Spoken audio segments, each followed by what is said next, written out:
Yo tengo que evaluar de acuerdo a la evolución del paciente si con eso está bien, si eso es mucho o si eso es poco.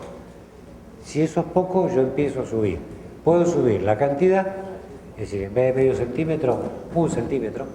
Puedo subir la frecuencia, en vez de día por medio, le doy todos los días, pero también evaluando que no lo esté desperdiciando. Y si yo aumento la dosis, se supone que voy a tener una respuesta terapéutica en aumento. Pero esa respuesta terapéutica en algún momento se estabiliza por más que yo siga aumentando la dosis, que es lo que se llama el efecto techo. O sea, entonces yo llegué al techo, sigo aumentando la dosis, ¿qué hago? Desperdicio veneno. Entonces hay que evaluarlo en cada caso, porque una persona que viene con un deterioro muy marcado, con una artrosis, por ejemplo, arranca el tratamiento, semi-inválida, con las rodillas mal, apoyado en un bastón, en muleta, y bueno, necesita una cantidad determinada de veneno, que puede ser la que hablamos recién, medio centímetro cúbico cada 48 horas.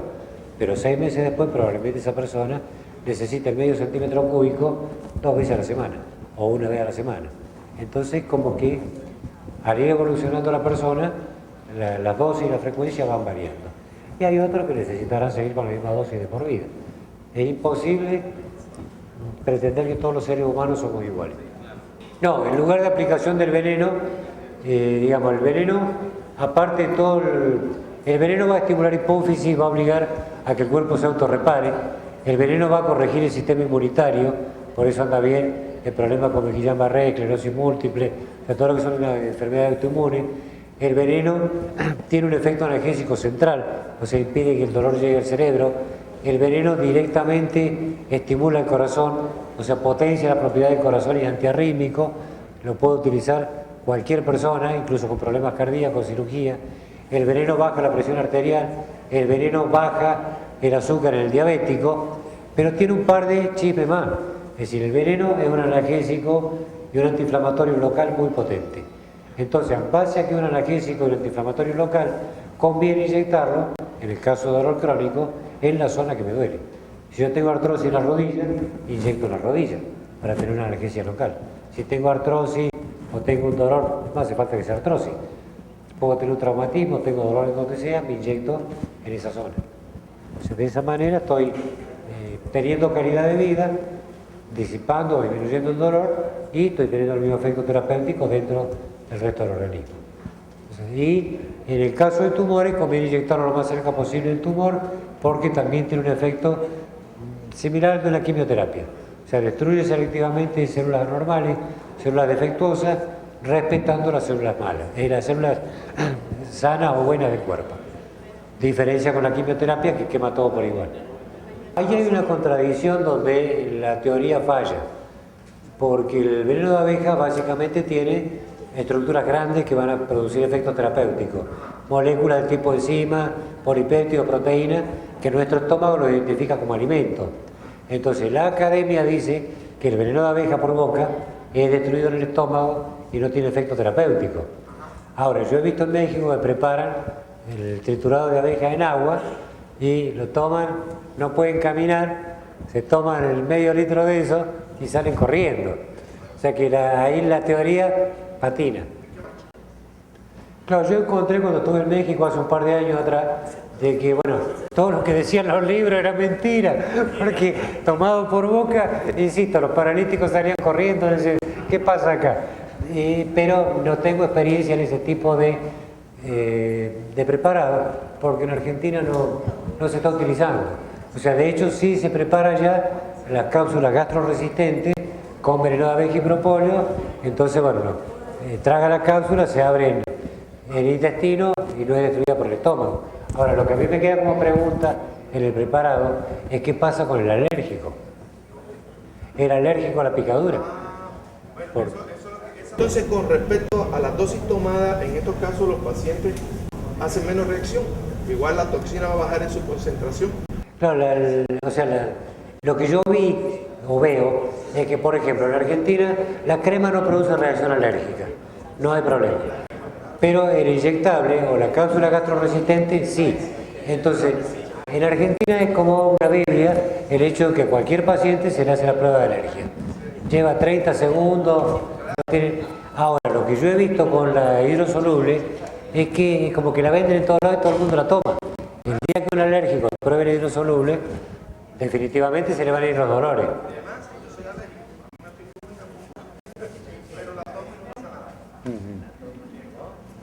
Gracias. Respecto a las aplicaciones del cambio de la aflatoxina, yo pues trabajo la aflatoxina en 3X, 4X, con el compañero que hace una vez la pregunta.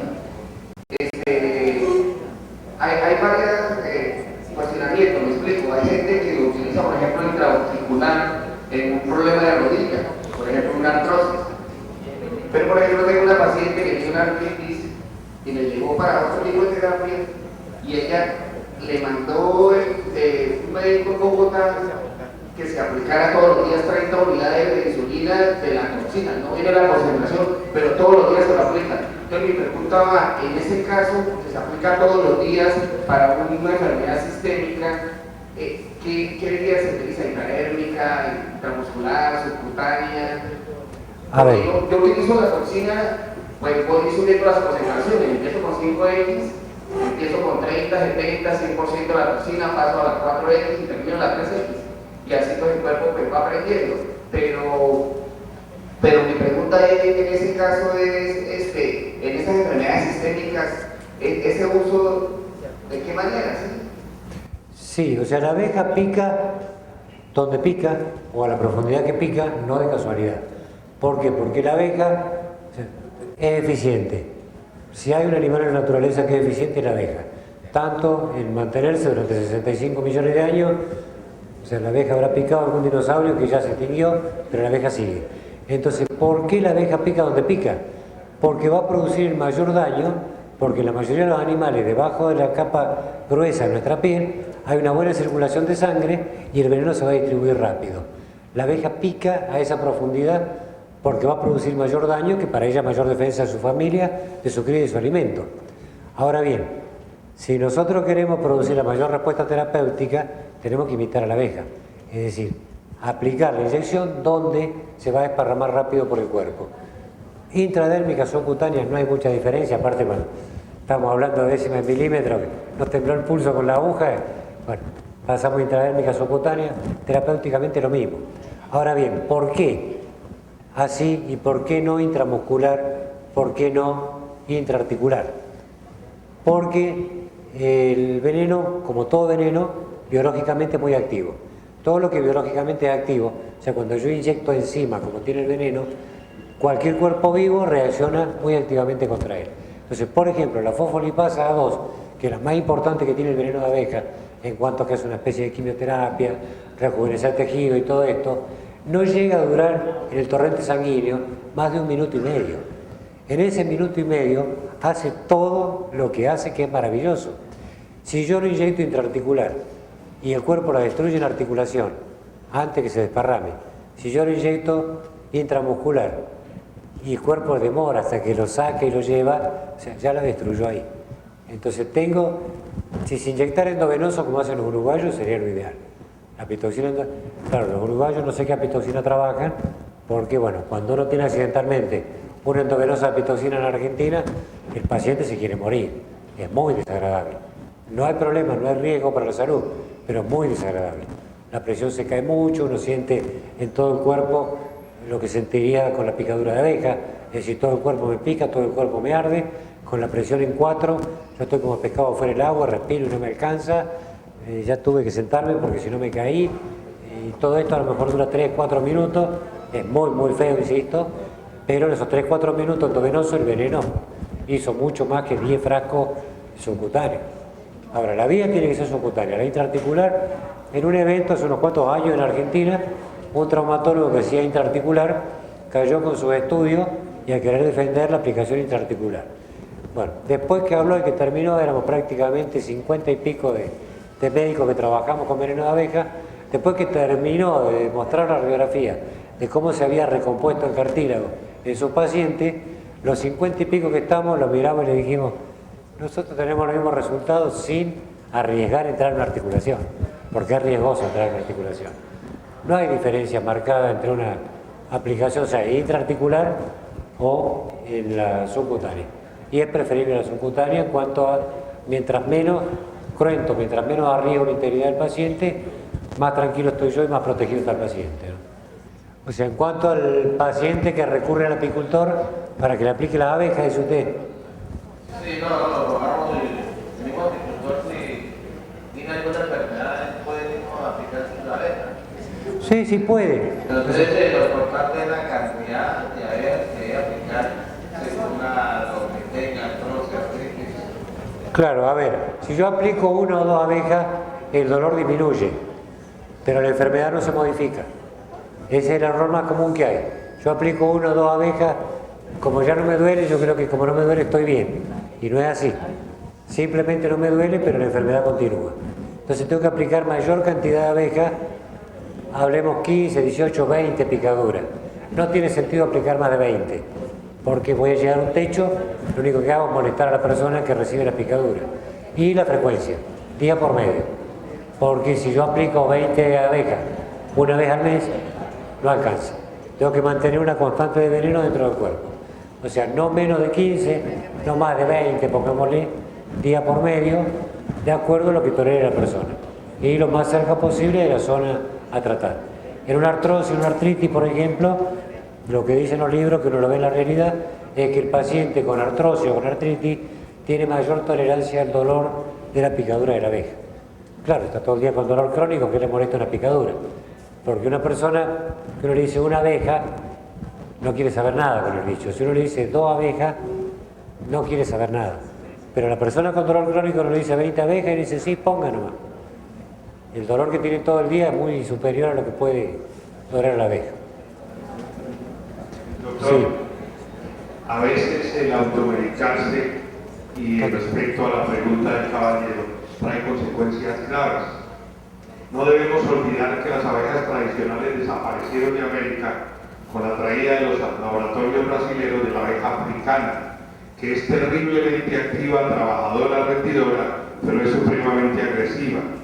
Yo he visto casos aquí en el norte de Santander y lo hemos registrado con noticias, de personas que han muerto por la picadura de las abejas africanizadas.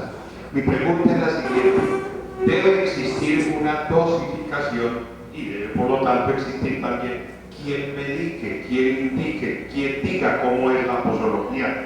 Porque de lo contrario podría convertirse en un grave inconveniente en vez de una solución a problemas de salud. ¿Qué nos puede decir al respecto, doctor? Sí, la automedicación siempre tiene el riesgo de que puede, tapando los síntomas, enmascarar la enfermedad de fondo. Ahora bien, cuando la automedicación no es para los síntomas, como en este caso, sino que es para levantar el estado general del cuerpo, es muy difícil que eso ocurra. Ahora, ¿cuándo va a ser difícil que eso ocurra? Como le decía recién al señor, cuando la cantidad sea correcta y cuando la frecuencia sea correcta.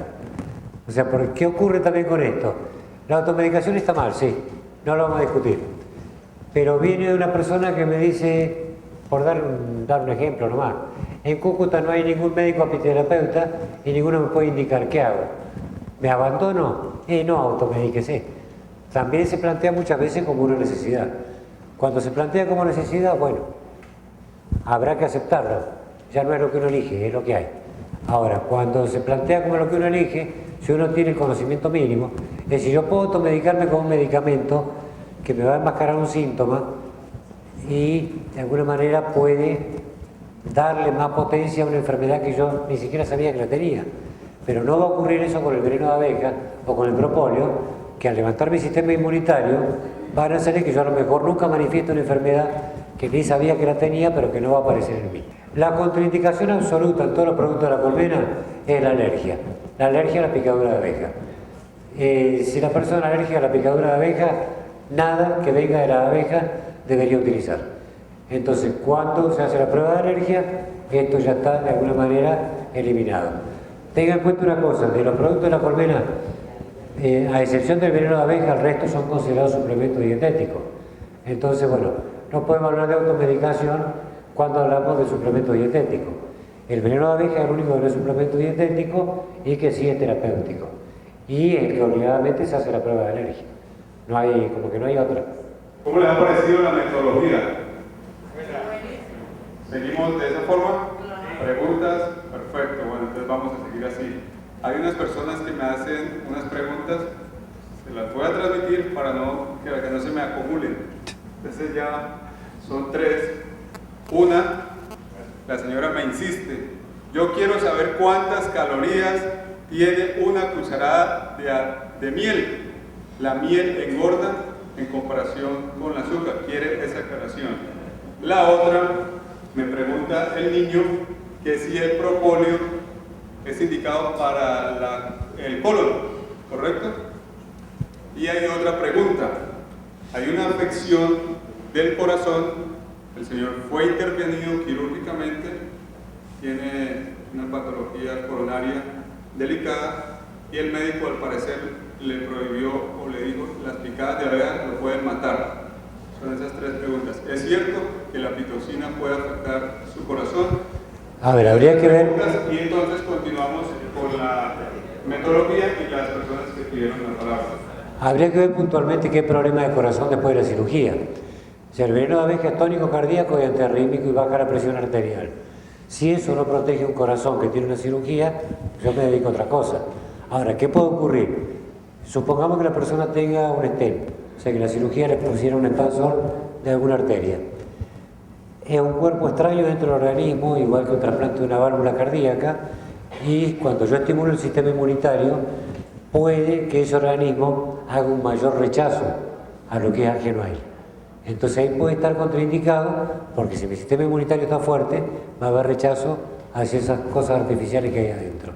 En general, un stent o una válvula no hay rechazo, es una cuestión más teórica, ¿no? Pero si no, o sea, supongamos, un problema en medicina es una arritmia, no sé, una taquicardia con hipertensión, por ejemplo, porque digamos, un paciente difícil de tratar, si lo medico para la hipertensión, se está por todos lados mal. Y bueno, ahí le enchufo veneno de abeja, protege el corazón, es antiarrítmico y es hipotensor. Entonces, para lo más complicado, lo más complejo del corazón, el veneno de abeja anda bien. ¿Por qué no andaría en esto? Muchas veces el médico que no tiene conocimiento, porque el cardiólogo que no está en esto, desconoce de qué se trata.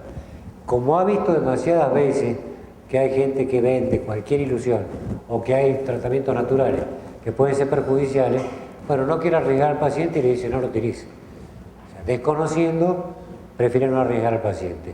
Lo correcto sería que el médico, digamos, fuera a los libros y se pusiera a leer un poco. Lo que debemos hacer todos cuando no sabemos algo. O aprendemos o preguntamos. Pero diría que no. Y en cuanto al colon y el propóleo, depende de qué problema de colon estemos hablando. La mayoría de los problemas de colon irritable, estreñimiento, constipación, incluso, que ya no sería el colon, sino lo que es síndrome de mala absorción, están mediados por una mala alimentación.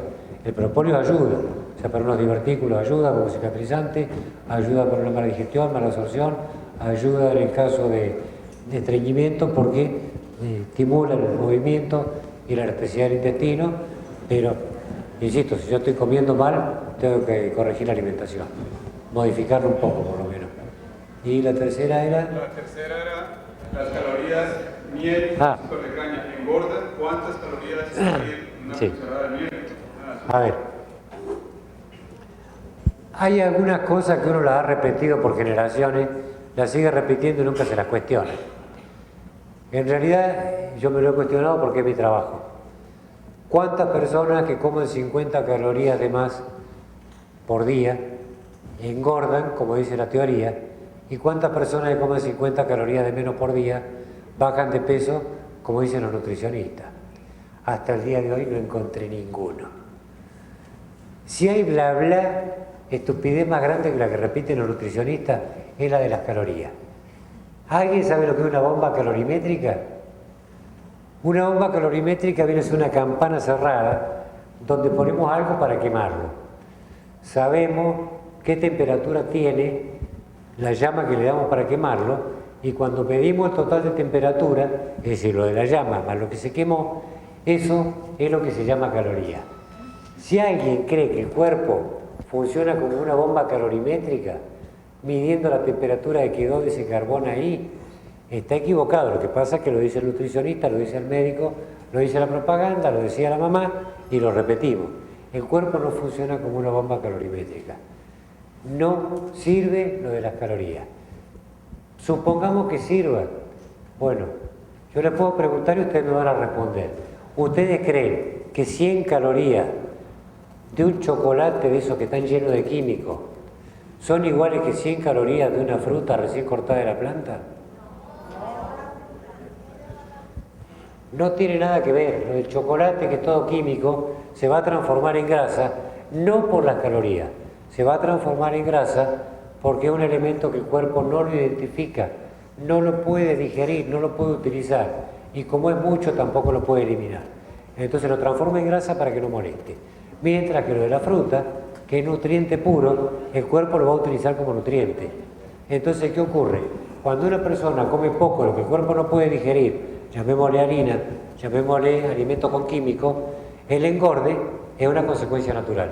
Cuando una persona come mucho, exageradamente, de lo que el cuerpo sí puede digerir, llamémosle fruta, llamémosle ensalada, no importa si me como 40 kilos de fruta por día, si pudiera hacerlo, no voy a engordar un gramo, no importa la cantidad de calorías, porque mi cuerpo va a aprovechar lo que necesita y tiene capacidad para eliminar el resto porque lo identifica.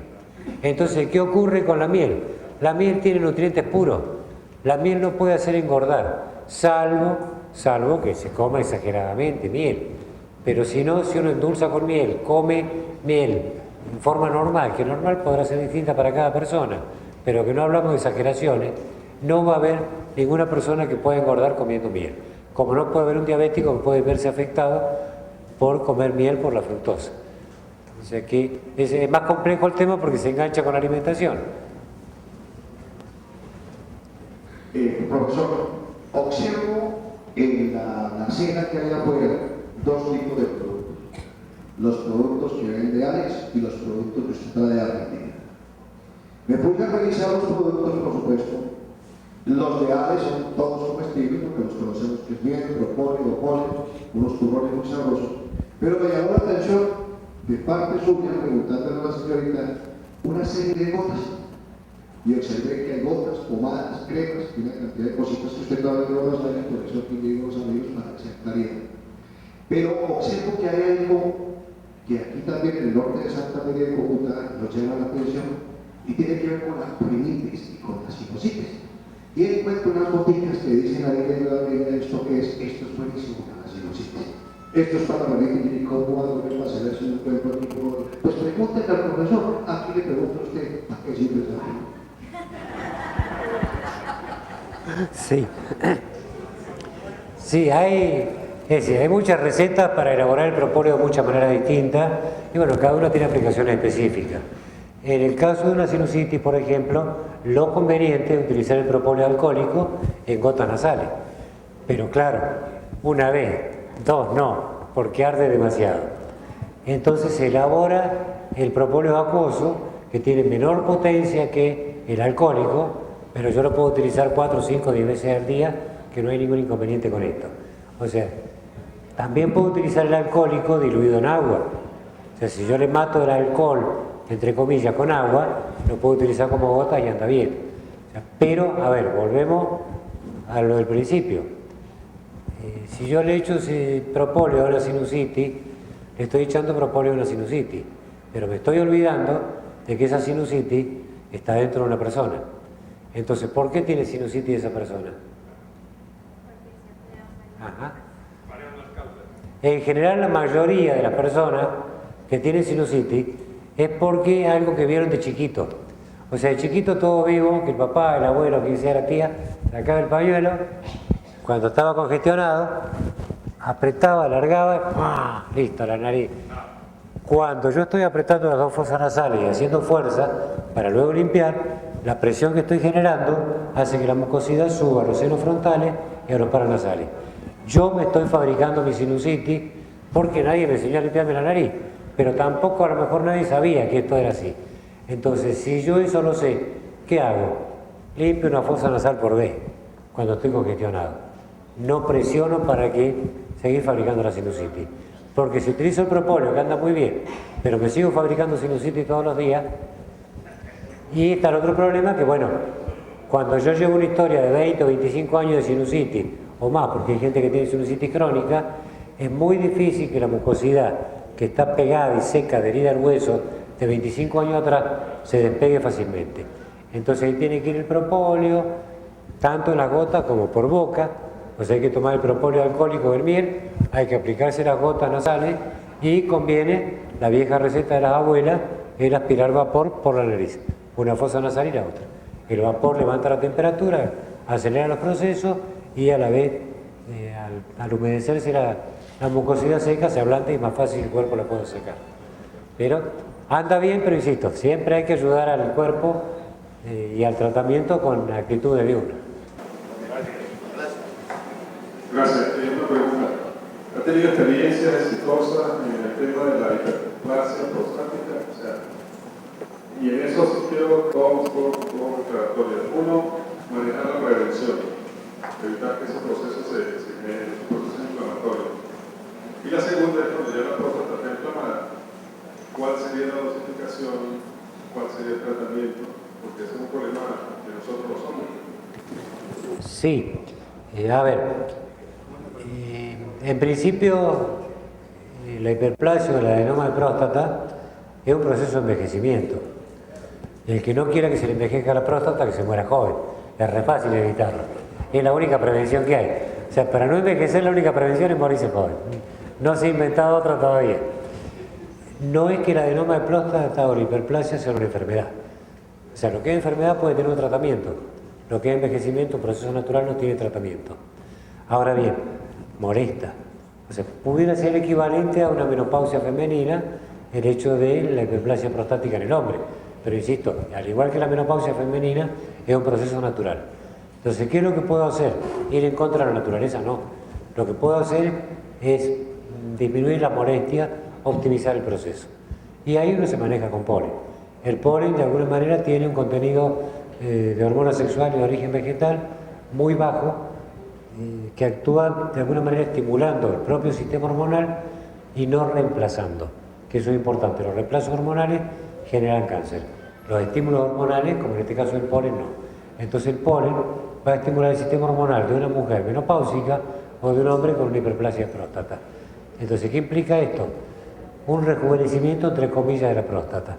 Pero también tiene grasas primas hermanas de colesterol, pero vegetales, que es el famoso factor antiinflamatorio prostático, que va a hacer que la próstata, digamos, de estar muy hinchada, pase a estar un poquito hinchada. Entonces los síntomas, orinar a cada rato, levantarse varias veces a la noche, ardor, todo eso disminuye o desaparece directamente. Y bueno, al igual que la menopausia femenina, tiene un pico máximo, luego empieza a disminuir y al final, cuando la próstata envejeció, ya está. Ya no, es como que en general no molesta más. En ese caso el polen, si uno lo empieza a tomar, por decir, a los 40, mejor si uno lo toma de antes, porque tiene un buen suplemento dietético. Pero si uno a los 40 está, o a los 50 está tomando polen, puede que llegue a los 80, si no se muere antes, y nunca se enteró que la próstata le molestara. O sea que el proceso pasa, no prevenimos el proceso porque es natural, pero no me molestó, no me di por enterar. Es el polen el específico para la próstata.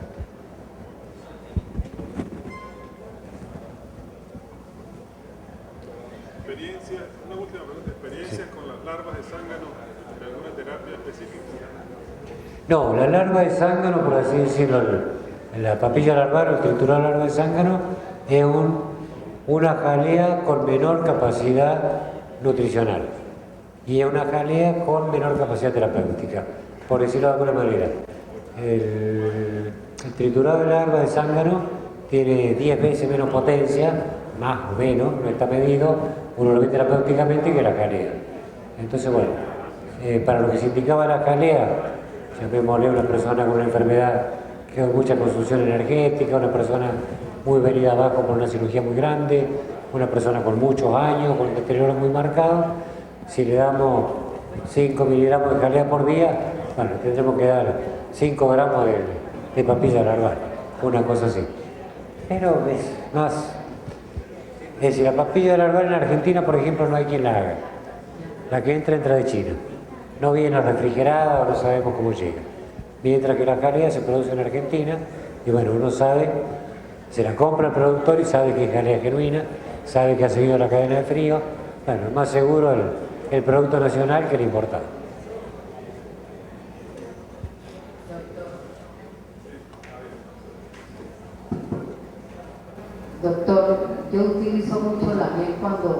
tengo heridas.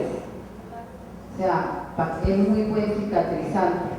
Al principio, los 2-3 primeros días cuando me la aplico, siento una quemazón, como si estuviera quemando. Entonces yo quisiera saber la causa o sea, cómo actúa en el organismo, por qué siente uno que se siente que se está uno como quemando. Y ya después me pasa y es espectacular como cicatrizante. Y la gente, hoy los dermatólogos le ordenan a uno unas cremas supremamente muy costosas y teniendo uno ahí el medicamento muy económico, porque a mí me costa y yo no sé, y me da risa que yo a veces le ordeno le digo a la gente, aplíquese miel, y lo que hacen es reírse, y resulta que es un excelente cicatrizante. Pero lo que me pasa es que los primeros días sí siento yo que me estuviera quemando en el sitio donde yo me aplico. Entonces quisiera saber por qué siente uno ese quemazón.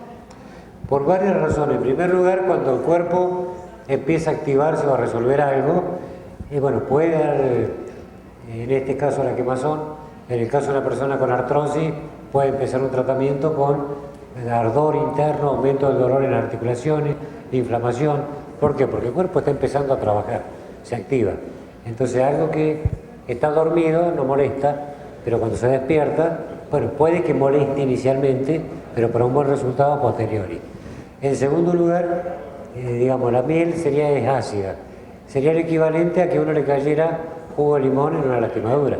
Arde por la extrema acidez que tiene. Y bueno, la miel, al ser una solución sobresaturada de azúcares, deshidrata por ósmosis, le quita humedad, en este caso, por ejemplo, a la pared celular de bacterias, de parásitos, de lo que contaminaba la herida.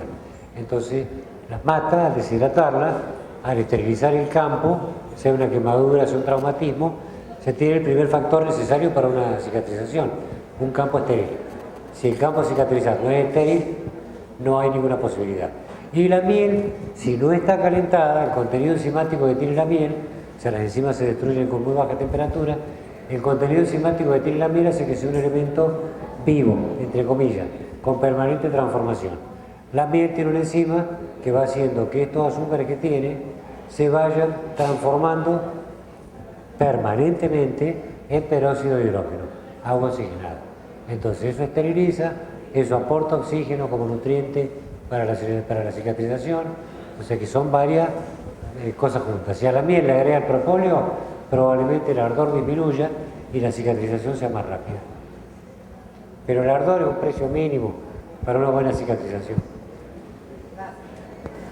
Doctora, 3 preguntas del público. Una, hay que tener cuidados con el gel en aflatoxina por posibles alergias, ¿sí o no? La otra pregunta, en los casos de menopausia, los calores en las mujeres ya llegan a ese periodo, ¿cómo los productos de la colmena le pueden ayudar y de qué forma y en qué dosis? Hay otra, bueno, esas dos. A ver, en general lo que uno ve a lo largo del tiempo es que lo que la persona va a producir alergia, el elemento que esté en el veneno de abeja que produce alergia, porque no son todos, sino una estructura química, no atraviesa la piel por sí solo. Necesita que la aguja, necesita que el aguijón lo hagan atravesar la piel. Entonces, en principio, la crema con veneno de abeja no genera problemas alérgicos ni siquiera en el alérgico. Lo otro está que estadísticamente la mayoría de los alérgicos a la picadura son alérgicos a la proteína que hay en el fondo del saco del veneno. Entonces, cuando la abeja pica, que deja el aguijón clavado, que el saco sigue latiendo, esa proteína al fondo del saco pasan a la persona y producen alergia. Cuando el veneno se saca con la trampa eléctrica electrónica, que la abeja recibe un golpe de electricidad y eso se exprime, no pasan las proteínas que producen alergia. O sea que la crema la puede utilizar incluso el alérgico. No hay problema. En la menopausia, ¿cómo usar la fitoterapia? Claro, en la menopausia, lo que le decía recién en relación a la próstata, O sea que es un proceso natural por las hormonas sexuales de origen vegetal que tiene el polen, anda en un problema de próstata como en una menopausia, y la dosis es el equivalente a una cucharada sopera, no menos de 2 veces al día. Puede ser 3, puede ser 4, pero no menos de 2 veces al día. O sea, ahí va a haber una optimización del proceso y disminución de las molestias, que insisto, un proceso natural que va a continuar igual.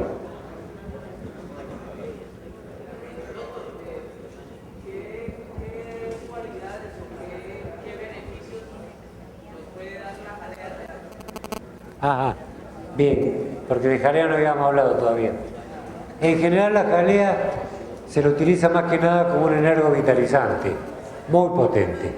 A una persona que, digamos, tiene su vitalidad, su energía muy agotada por el paso de los años o por el problema que sea, la jalea lo va a levantar muy mucho. No es que, a ver, el aporte energético de la jalea no existe, porque si no estaríamos como si fuera una anfetamina. Es decir, me presta fuerza, yo me siento bien, pero cuando se termina el efecto me pasa factura. Entonces yo tomo la anfetamina, ando bien hoy, pero después de 48 horas estoy tirado. La jalea, como el resto de los productos de la colmena, no es que me presten como la anfetamina, sino lo que hacen es permitir que el cuerpo libere fuerza que tenía bloqueada. Entonces, ahí uno lo ve claro cuando uno le da jalea, por ejemplo, o le inyecta veneno de abeja a un joven de 18 años con buen estado físico. Uno dice, yo estoy igual. Claro que estoy igual, porque tiene toda su energía a disposición. Si ponemos una persona de 40 años y le inyectamos veneno de abeja o le damos jalea, así me siento mejor. Ahora, si agarramos uno de 80, que ya la fuerza la tenía muy disminuida, estaba muy mal, le damos jalea o le inyectamos veneno de abeja, sí va a notar de que hay una gran levantada. O sea, eso en cuanto al efecto más importante de la jalea, que de alguna manera también puede ser mediado por el polen. ¿Por qué polen y no jalea? Porque la jalea necesita cadena de frío. Y muchas veces no podemos, o el paciente no puede mantener la cadena de frío, por decir, alguien que viene a buscar la jalea acá y tiene que viajar 2 horas para llegar a su lugar de origen. Entonces, bueno, el polen la puede reemplazar perfectamente. Y en cuanto a problemas terapéuticos, con la jalea se utiliza mucho en cremas cosméticas, para piel anda muy bien, más cosmética que salud. Y en problemas terapéuticos se utiliza mucho en lo que son problemas de mala absorción, sobre todo en bebés, o sea, los bebés distróficos o hipotróficos que no tienen crecimiento, con la jalea logran recuperar eso. ¿Se puede aplicar directamente a las mujeres en dado caso para la ruta y eso? No, la jalea sola no atraviesa la piel. O sea, ponerse como cosmético una crema con jalea, o sea, una grasa con jalea, no atraviesa la piel.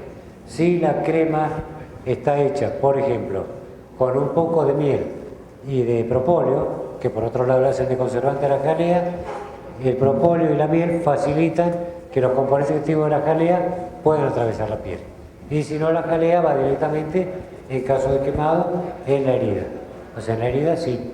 Entonces ahí trabaja bien la jalea. Es un estimulante.